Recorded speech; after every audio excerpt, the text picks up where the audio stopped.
विष्णवे नमः। प्रेम से बोले श्री सत्यनारायण भगवान की जय। आप सभी को सावन पूर्णिमा की हार्दिक शुभकामनाएं। पूर्णिमा के अवसर पर सुनी जाने वाली भगवान सत्यनारायण की पौराणिक व्रत कथा आज इस कथा में आप रसपान करेंगे। श्री सत्यनारायण भगवान की पुण्य फल देने वाली व्रत कथा। पूर्णिमा के अवसर पर सभी साधक को अवश्य ही ये कथा का रसपान करना चाहिए। इस कथा के रसपान से भगवान विष्णु और भगवान भोलेनाथ की असीम कृपा बरसती है। सावन मास चल रहा है। आज सावन मास का अंतिम दिन है। आज पूर्णिमा के अवसर पर जो भी साधक भगवान श्री सत्यनारायण की कथा का रसपान करते हैं उनके भाग्य का वारा न्यारा हो जाता है और साथ ही जीवन में हर कामना की प्राप्ति होती है। तो आइए ध्यान लगाकर रसपान करेंगे श्री सत्यनारायण भगवान की पुण्य फल देने वाली पौराणिक एवं प्रचलित व्रत कथा। एक बार की बात है, नैमिषारण्य 88,000 ऋषि मुनियों ने सूत जी से पूछा, हे प्रभु, इस कलयुग में वेद विद्या रहित मनुष्य को प्रभु भक्ति किस प्रकार मिलेगी तथा उनका उद्धार कैसे होगा। इसलिए हे मुनि श्रेष्ठ, ऐसा कोई व्रत कहिए जिससे थोड़े समय में पुण्य प्राप्त होवे तथा मनोवांछित फल मिले। ऐसी कथा सुनने की हमारी इच्छा है। सर्वशास्त्र ज्ञाता सूत जी बोले, हे वैष्णव में पूज्य, आप सबने सर्व प्राणियों के हित की बात पूछी है। अब मैं उस सर्वश्रेष्ठ व्रत को आप लोगों से कहूँगा जिस व्रत को नारद जी ने लक्ष्मी नारायण से पूछा था। एक समय योगी राज नारद जी दूसरों के हित की इच्छा से अनेक लोकों में घूमते हुए मृत्यु लोक में आ पहुँचे। वहाँ बहुत ही योनियों में जन्मे हुए प्राय सभी मनुष्य को अपने कर्मों के द्वारा अनेक दुखों से पीड़ित देखा। सोचा कि किस यत्न के करने से निश्चय ही इनके दुखों का नाश हो सकेगा। नारद ऐसा मन में सोचकर विष्णु लोक को चले गए। वहाँ श्वेत वर्ण और 4 भुजाओं वाले देवों के ईश नारायण को, जिनके हाथों में शंकर चक्र गदा और पद्म थे तथा वर्णमाला पहने हुए थे, देखकर स्तुति करने लगे, हे भगवान, आप अत्यंत शक्ति से संपन्न हैं। मन तथा वाणी भी आपको नहीं पा सकती है। आपका आदि मध्य और अंत नहीं है।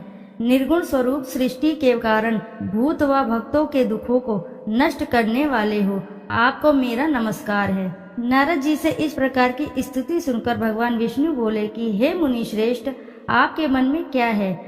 आपका यहाँ किस काम के लिए आगमन हुआ है? निसंकोच कहो। तब नारद मुनि बोले, मृत्यु लोक में सब मनुष्य जो अनेक योनियों में पैदा हुए हैं अपने कर्मों के द्वारा अनेक प्रकार के दुख से दुखी हो रहे हैं। हे नाथ, मुझ पर दया रखते हो तो बतलाइए कि उन मनुष्य के सब दुख थोड़े से प्रयत्न से ही कैसे दूर हो सकते हैं। श्री भगवान जी बोले, हे नारद, मनुष्य की भलाई के लिए तुमने बहुत अच्छी बात पूछी है। जिस व्रत के करने से मनुष्य मोह से छूट जाता है, मैं कहता हूँ, सुनो, बहुत पुण्य देने वाला है। स्वर्ग तथा मनुष्य लोक दोनों में दुर्लभ एक उत्तम व्रत है। आज मैं प्रेमवश होकर तुमसे कहता हूँ, सत्यनारायण का यह व्रत अच्छी तरह से विधि विधान करके मनुष्य तुरंत ही यहाँ सुख भोग कर मरने पर मोक्ष को प्राप्त होता है। श्री भगवान के वचन नारद सुनकर बोले, उस व्रत का क्या फल है, क्या विधान है, किसने यह व्रत किया और किस दिन यह व्रत करना चाहिए, विस्तार से बताइए। भगवान बोले, दुख शोक आदि को दूर करने वाला, धन धान्य को बढ़ाने वाला, सौभाग्य तथा संतान को देने वाला यह व्रत सब स्थानों पर विजयी करने वाला है। भक्ति और श्रद्धा के साथ किसी भी दिन मनुष्य श्री सत्यनारायण भगवान की शाम के समय ब्राह्मणों और बंधुओं बांधवों के साथ धर्मपरायण होकर पूजा करे। भक्ति के भाव से नैवेद्य केले का खम्भ, घी, दूध और गेहूं का चूर्ण, सवाया लेवे गेहूं के अनुभव में साठी का चूर्ण, शक्कर तथा गुण ले और सब भक्षण योग्य पदार्थ जमा करके भगवान को अर्पण कर देवे तथा बंधुओं सहित ब्राह्मण को भोजन कराएं। तत्पश्चात स्वयं भोजन करें, नित्य गीत आदि का आचरण करें, सत्यनारायण भगवान का स्मरण करते हुए समय व्यतीत करें। इस तरह के व्रत पर मनुष्य की इच्छा निश्चित पूरी ही हो जाती है। विशेषकर कली काल में भूमि पर यही मोक्ष का सरल उपाय है। सूत जी बोले, हे ऋषियों, जिन्होंने पहले इस समय व्रत को किया है उनका वृत्तांत कहता हूँ। ध्यान से सुनो। सुंदर काशीपुरी नगरी में अति निर्धन ब्राह्मण रहता था। वह भूख और प्यास से बेचैन हुआ नित्य ही पृथ्वी पर घूमता था। ब्राह्मणों से प्रेम करने वाले भगवान ने ब्राह्मण को दुखी देखकर बूढ़े ब्राह्मण का रूप धारण कर उसके पास जाकर आदर से पूछा, हे विप्र, नित्य दुखी हुआ पृथ्वी पर क्यों घूमता है? हे श्रेष्ठ ब्राह्मण, यह सब मुझसे कहो, मैं सुनना चाहता हूँ। ब्राह्मण बोला, मैं बहुत निर्धन ब्राह्मण हूँ, भिक्षा के लिए पृथ्वी पर फिरता हूँ। हे भगवान, यदि आप इसका उपाय जानते हो तो कृपा करके कहो। वृद्ध ब्राह्मण बोला कि सत्यनारायण भगवान मनोवांछित फल देने वाले हैं, इसलिए हे ब्राह्मण, तू उनका पूजन कर, जिसके करने से मनुष्य के सब दुखों से मुक्त मिलती है। ब्राह्मण को व्रत सारा विधि विधान बतला कर बूढ़ा ब्राह्मण का रूप धारण करने वाले सत्यनारायण भगवान अंतर्धान हो गए। जिस व्रत को वृद्ध ब्राह्मण ने बतलाया, मैं उसका अवश्य करूंगा। यह निश्चय करने पर उस ब्राह्मण को भी नींद नहीं आई। वह सवेरे उठ गया, सत्यनारायण के व्रत का निश्चय कर भिक्षा के लिए चला। उस दिन उसको भिक्षा में बहुत सा धन मिला, जिससे बंधु बांधवों के साथ उसने सत्यनारायण का व्रत किया। वह ब्राह्मण सब दुखों से छूटकर अनेक प्रकार की संपत्तियों से युक्त हुआ। उस समय से वह ब्राह्मण हर मास व्रत करने लगा। इस तरह सत्यनारायण भगवान के व्रत को जो करेगा, सब पापों से छूटकर मोक्ष को प्राप्त होगा। आगे जो पृथ्वी पर सत्यनारायण व्रत करेगा, वह मनुष्य सब दुखों से छूट जाएगा। इस तरह नारद जी ने सत्यनारायण का कहा हुआ यह व्रत तुमसे कहा। हे विप्र, अब मैं और कहूँ? ऋषि बोले, हे मुनिवर, संसार में इस ब्राह्मण से सुनकर किस किस ने इस व्रत को किया, हम सब वह सुनना चाहते हैं। इसके लिए हमारे मन में श्रद्धा है। सूत जी बोले, हे मुनियों, जिस जिसने इस व्रत को किया है वह सब सुनो। एक समय एक ब्राह्मण और धन ऐश्वर्य के अनुसार बंधु बांधवों के साथ व्रत करने को तैयार हुआ। उसी समय एक लकड़ी बेचने वाला बूढ़ा आदमी वहां आया और बाहर लकड़ियों को रखकर ब्राह्मण के मकान में गया। प्यास से दुखी लकड़हारा उनको व्रत करते देख ब्राह्मण को नमस्कार करके पूछने लगा कि आप यह क्या कर रहे हैं और इसका करने से क्या फल मिलता है, कृपया करके मुझे कहो। ब्राह्मण ने कहा, सब मनोकामनाओं को पूर्ण करने वाला यह सत्यनारायण व्रत है। इसकी ही कृपा से मेरे यहाँ धन धान्य की आदि की वृद्धि हो रही है। ब्राह्मण से व्रत के बारे में यह जानकर लकड़हारा बहुत प्रसन्न हुआ। चरणामृत लेकर और प्रसाद खाने के बाद अपने घर को आया। लकड़हारे ने मन में इस व्रत का संकल्प लिया, आज ग्राम में लकड़ी बेचने से जो धन मिलेगा उसी से सत्यनारायण देव का उत्तम व्रत करूंगा। यह मन में विचार कर कर वह बूढ़ा लकड़हारा लकड़ियां अपने सर पर रख कर जिस घर में धनवान लोग रहते थे वह ऐसे सुंदर नगर में गया। उस दिन वहां पर बूढ़े का उन लकड़ियों का दाम पहले दिनों से चौगुना मिला। तब वह बूढ़ा लकड़हारा दाम ले और अति प्रसन्न होकर अपने पक्के केले की फली, शक्कर, घी, दूध, दही और गेहूं का चूर्ण इत्यादि सत्यनारायण भगवान के व्रत की कुल सामग्रियों को लेकर अपने घर गया। फिर उसने अपने भाइयों को बुलाकर विधि विधान के साथ भगवान का पूजन किया और व्रत भी किया। उस व्रत के प्रभाव से बूढ़ा लकड़हारा धन धान्य आदि से युक्त हुआ और संसार के समस्त सुख भोग कर बैकुंठ को चला गया। श्री सूत जी बोले, हे श्रेष्ठ मुनियों, अब मैं आगे की कथा कहता हूँ। प्राचीन काल में उल्कामुख नाम का एक महान ज्ञानी राजा रहता था। वह जितेंद्रिय और सत्यवक्ता था। प्रतिदिन मंदिरों में जाता था, गरीबों में धन देकर उनके दुख दूर करता था।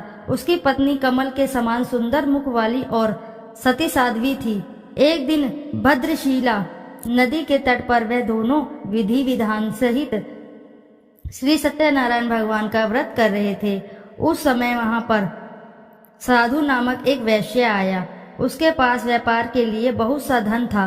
वह वैश्य नाव को नदी किनारे पर ठहराकर राजा के पास आया। राजा को व्रत करते हुए देखकर उसने विनम्रता पूर्वक पूछा, हे राजन, यह आप क्या कर रहे हैं? मेरी सुनने की इच्छा है, कृपया आप यह मुझे भी समझाएं।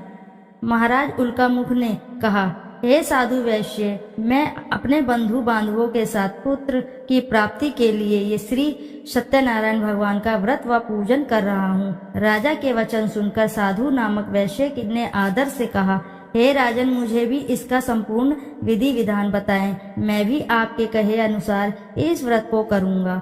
मेरी भी कोई संतान नहीं है। मुझे विश्वास है इस उत्तम व्रत को करने से अवश्य ही मुझे संतान की प्राप्ति होगी। राजा से इस व्रत के सब विधान सुनकर व्यापार से निवृत्त हो वह वैश्य सुखपूर्वक अपने घर आया। उसने अपनी पत्नी को संतान देने वाले उस व्रत के विषय में सुनाया और प्रण लिया कि जब मेरे संतान होगी तब मैं इस व्रत को करूँगा। वैश्य ने यह वचन अपनी पत्नी लीलावती से भी कहे। एक दिन उसकी पत्नी लीलावती श्री सत्यनारायण भगवान की कृपा से गर्भवती हो गई। 10वें महीने में उसने एक अति सुंदर कन्या को जन्म दिया। दिनों दिन वह कन्या इस तरह बढ़ने लगी जैसे शुक्ल पक्ष को चंद्रमा बढ़ता है। कन्या के नाम उन्हें कलावती रखा। तब लीलावती ने मीठे शब्दों में अपने पति को याद दिलाया कि आपने जो भगवान का व्रत करने का संकल्प लिया था, अब आप उसे पूरा कीजिए। साधु वैश्य ने कहा, हे प्रिय, मैं कलावती के विवाह पर इस व्रत को करूंगा। इस प्रकार अपनी पत्नी को आश्वासन दे वह व्यापार करने विदेश चला गया। कलावती पितृगृह में वृद्धि को प्राप्त हो गई। लौटने पर साधु ने जब नगर में सखियों के साथ अपने वयस्क पुत्री को खेलते हुए देखा तो उसे उसके विवाह की चिंता हुई। तब उसने एक दूत को बुलाकर कहा कि उसकी पुत्री के लिए कोई सुयोग्य वर देखना चाहिए। दूत साधु नामक वैश्य की आज्ञा पाकर कंचन नगर पहुंचा और देखभाल कर वैश्य की कन्या के लिए एक सुयोग्य वाणिक पुत्र ले आया। उस सुयोग्य लड़के के साथ साधु नामक वैश्य ने अपने बंधु बांधवों सहित प्रसन्नचित होकर अपनी पुत्री का विवाह कर दिया। दुर्भाग्य से वह विवाह के समय भी सत्यनारायण भगवान की व्रत करना भूल गया। इस पर श्री सत्यनारायण भगवान अत्यंत क्रोधित हो गए। उन्होंने वैश्य को श्राप दिया कि तुम्हें दारुण दुख प्राप्त होगा।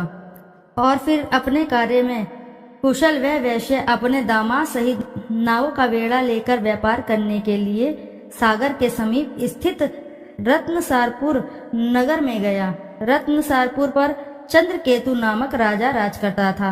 दोनों ससुर जमाई चंद्रकेतु राजा के उस नगर में व्यापार करने लगे। एक दिन भगवान सत्यनारायण की माया से प्रेरित एक चोर राजा चंद्रकेतु का धन चुराकर भाग रहा था। राजा के दूतों को अपने पीछे तेजी से आते देखकर चोर ने घबराकर राजा के धन को वैश्य की नाव में चुपचाप रख दिया था जहां वे ससुर जमाई ठहरे थे और भाग गया। जब दूतों ने उस वैश्य के पास जाकर राजा के धन को रखा देखा तो उन्होंने उन ससुर दामाद को ही चोर समझा। वे उन ससुर दामाद को दोनों को ही बांधकर ले गए और राजा के समीप जाकर बोले, आपका धन चुराने वाले ये दो चोर हम पकड़कर लाए हैं, देखकर आज्ञा दे। तब राजा ने बिना उस वैश्य की बात सुने ही उन्हें कारागार में डालने की आज्ञा दे दी। इस प्रकार राजा की आज्ञा से उनका कारावास में डाल दिया गया तथा उनका सारा धन भी छीन लिया गया। सत्यनारायण भगवान के श्राप के कारण उस वैश्य की पत्नी लीलावती व पुत्री कलावती भी घर पर बहुत दुखी हुई। उनका सारा धन चोर चुरा कर ले गए। मानसिक व शारीरिक पीड़ा तथा भूख प्यास से अति दुखी हो भोजन की आस में कलावती एक ब्राह्मण के घर गई। उसने ब्राह्मण को श्री सत्यनारायण भगवान का व्रत विधि पूर्वक करते देखा। उसने कथा सुनी तथा श्रद्धा पूर्वक प्रसाद ग्रहण कर रात को घर आई।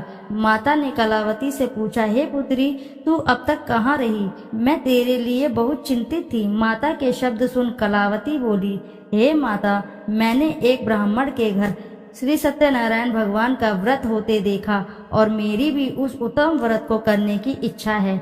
माता ने कन्या के वचन सुनकर सत्यनारायण भगवान के पूजन की तैयारी की। उसने बंधुओं सहित श्री सत्यनारायण भगवान का पूजन कर वह व्रत किया कि वर मांगा कि मेरे पति और दामाद शीघ्र ही घर लौट आएं।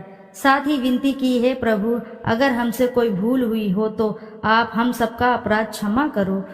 श्री सत्यनारायण भगवान इस व्रत से प्रसन्न हो गए। उन्होंने राजा चंद्रकेतु को स्वप्न में दर्शन देकर कहा, हे राजन, जिन दोनों वैश्यों को तुमने बंदी बनाकर रखा है वे निर्दोष हैं। उन्हें प्रातः ही छोड़ दो। उनका सब धन जो है तुमने अधिग्रहित किया है वह लौटा दो, अन्यथा मैं तुम्हारा राज्य, धन, पुत्र आदि सब नष्ट कर दूंगा। राजा से ऐसे वचन कहकर भगवान अंतर्ध्यान हो गए। और फिर प्रातःकाल राजा चंद्रकेतु ने दरबार में सबको अपना स्वप्न सुनाया और सैनिकों को आज्ञा दी कि दोनों वैश्यों को कैद से मुक्त कर दरबार में ले आए। दोनों ने आते ही राजा को प्रणाम किया। राजा ने कोमल वचनों से कहा, हे महानुभावों, तुम्हें अज्ञानतावश ऐसा कठिन दुख प्राप्त हुआ है। अब तुम्हें कोई भी भय नहीं है, तुम मुक्त हो। इसके बाद राजा ने उनको नए नए वस्त्राभूषण पहनाए तथा उनका जितना धन लिया था उससे दुगना लौटाकर उन्हें आदर से विदा किया। दोनों वैश्य अपने घर को चल दिए।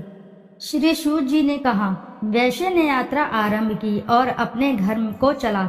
उनके थोड़ी दूर आगे बढ़ने पर दंडी वेशधारी श्री सत्यनारायण भगवान ने उसकी परीक्षा लेने हेतु उससे पूछा, हे वैश्य, तेरी नाव में क्या है? अभिमानी वाणिक हंसता हुआ बोला, हे दंडी, आप क्यों पूछते हैं? क्या धन लेने की कामना है? मेरे नाव में तो बेल के पत्ते भरे हैं। वैश्य के ऐसे वचन सुनकर दंडी वेशधारी श्री सत्यनारायण भगवान बोले, तुम्हारा वचन सत्य हो। ऐसा कहकर वे वहां से चले गए और कुछ दूर जाकर समुद्र के तट पर बैठ गए। दंडी महाराज के जाने के पश्चात वैश्य ने नित्य क्रिया से निवृत्त होने के बाद नाव को ऊंची उठी देखकर अचंभा किया तथा नाव में बेलपत्ते आदि देखकर मूर्छित हो जमीन पर गिर पड़ा। मूर्छा खुलने पर अति शोक करने लगा।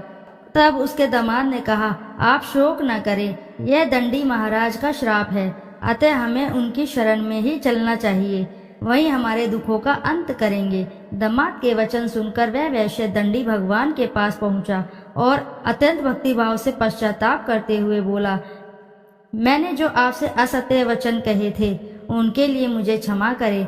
ऐसा कहकर वह शोकातुर होकर रोने लगा। तब दंडी भगवान बोले, हे वाणिक पुत्र, मेरी आज्ञा से ही बार बार तुझे दुख कष्ट प्राप्त हुआ है, तू मेरी पूजा से विमुख हुआ है। तब उस वैश्य ने कहा, हे भगवान, आपकी माया को ब्रह्मा आदि देवता भी नहीं समझ पाते, तब मैं मूर्ख भला कैसे जान सकता हूँ? आप प्रसन्न होइए, मैं अपनी क्षमता अनुसार आपकी पूजा करूँगा। मेरी रक्षा कीजिए और मेरी नौका को पहले के समान धन से परिपूर्ण कर दीजिए। उसके भक्ति से परिपूर्ण वचन सुनकर श्री सत्यनारायण भगवान प्रसन्न हो गए और उसकी इच्छा वर देकर अंतर्धान हो गए। तब ससुर और दामाद दोनों ने नाव पर आकर देखा कि नाव धन से परिपूर्ण है। फिर वह विधि विधान से भगवान सत्यनारायण का पूजा कर साथियों सहित अपने घर को चला। जब वह अपने नगर के निकट पहुंचा तब उसने एक दूत को अपने घर पर भेजा। दूत ने साधु नामक वैश्य के घर जाकर उसकी पत्नी को नमस्कार किया और कहा, आपके पति अपने जमाता के सहित इस नगर के समीप आ रहे हैं। लीलावती और उसकी कन्या कलावती उस समय भगवान का पूजन कर रही थी। दूत का वचन सुनकर साधु की पत्नी ने बड़े हर्ष के साथ सत्यनारायण भगवान का पूजन पूर्ण किया और अपनी पुत्री से कहा, मैं अपने पति के दर्शन को जाती हूँ, तू पूजन पूर्ण कर शीघ्र आ जाना। परंतु कलावती पूजन एवं प्रसाद छोड़कर अपने पति के दर्शन को चली गई। पूजन एवं प्रसाद की अवज्ञा के कारण भगवान सत्यनारायण ने रुष्ट हो उसके पति को नाव सहित पानी में डुबो दिया। कलावती अपने पति को न पाकर रोती हुई जमीन पर गिर पड़ी। नौका को डूबा हुआ तथा कन्या को रोती हुई देख साधु नामक वैश्य द्रवित होकर बोला, हे प्रभु, मुझसे या मेरे परिवार से अज्ञानतावश जो भी अपराध हुए हैं उसे क्षमा करें। उसके ऐसे वचन सुनकर सत्यदेव भगवान प्रसन्न हो गए। आकाशवाणी हुई, हे वैश्य, तेरी पुत्री मेरा प्रसाद छोड़कर आई है, इसलिए इसका पति अदृश्य हुआ है। यदि वह घर पर जाकर प्रसाद ग्रहण करके लौटे तो इससे उसका पति अवश्य मिलेगा। आकाशवाणी सुनकर कलावती ने घर पहुंचकर प्रसाद ग्रहण किया और फिर आकर अपने पति को पूर्व रूप में पाकर वह अति प्रसन्न हुई तथा उसने अपने पति के दर्शन किए। तत्पश्चात साधु वैश्य ने वहीं बंधु बांधवों सहित सत्यदेव का विधि पूर्वक पूजन किया। वह इस लोक के सभी प्रकार के सुख भोग कर अंत में मोक्ष को प्राप्त हुआ। श्री सूत जी बोले, हे ऋषिगण, मैं एक और कथा कहता हूँ, आप सभी ध्यान से सुनो। सदा प्रजा के लिए चिंतित टुंडुक ध्वज नाम का एक राजा था। उसने भगवान सत्यनारायण का प्रसाद त्याग कर बहुत कष्ट पाया। एक समय राजा वन में वन्य पशुओं को मारकर बड़ के वृक्ष के नीचे आया। वहां उसने ग्वालों को भक्ति भाव से बंधु बांधवों सहित श्री सत्यनारायण जी का पूजा करते देखा, परंतु राजा देखकर भी अभिमान के कारण ना तो वहां गया, न ही वह सत्यदेव भगवान को नमस्कार ही उसने किया।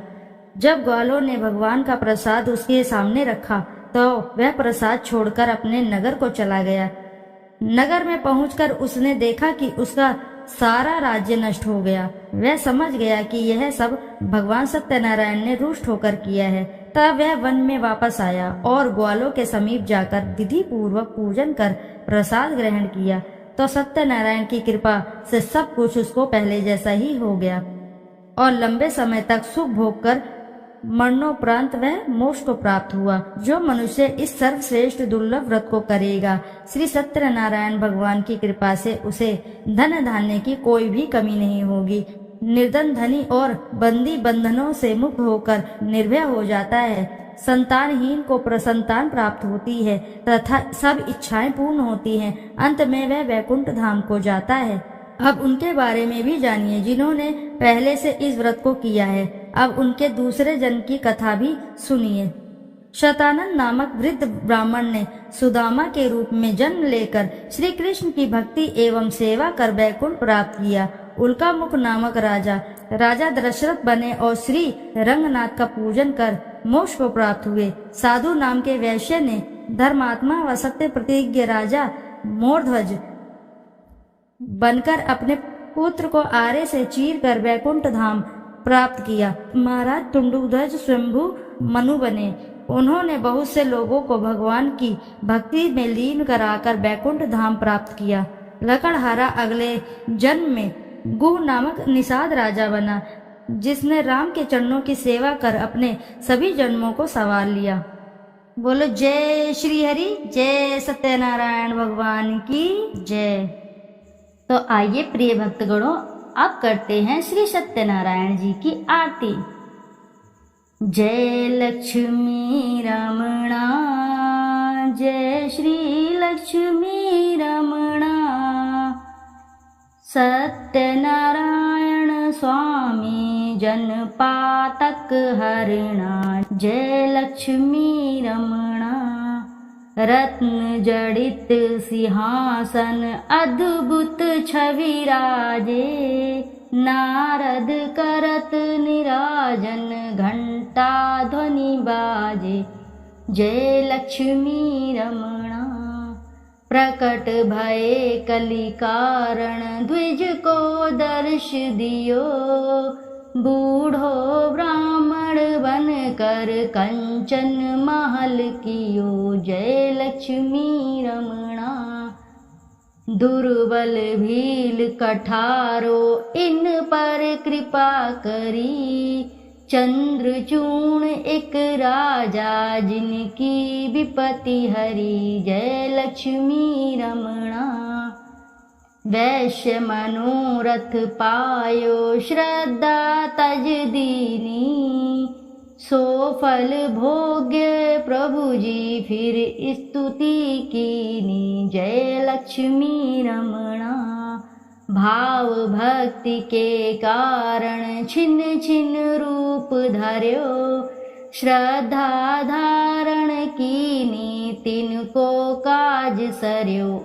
जय लक्ष्मी रमणा, ग्वाल बाल संग राजा वन में भक्ति करी, मन वांछित फल दीनो दीन दयाल हरि। जय लक्ष्मी रमणा, चढ़त प्रसाद सवाया कदली फल मेवा, धूप दीप तुलसी से राजी सत्यदेव। जय लक्ष्मी रमणा, श्री सत्यनारायण जी की आरती जो कोई नर गावे, कहत शिवानंद स्वामी मन वांछित फल पावे। जय लक्ष्मी रमणा।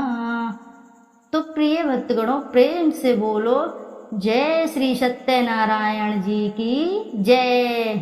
यदि आपको कथा अच्छी लगी है तो वीडियो ज़रूर लाइक करें, साथ ही चैनल को सब्सक्राइब करें। एक बार अपनी सच्ची श्रद्धा से कमेंट बॉक्स में ज़रूर लिख दें, जय श्री सत्यनारायण जी की जय।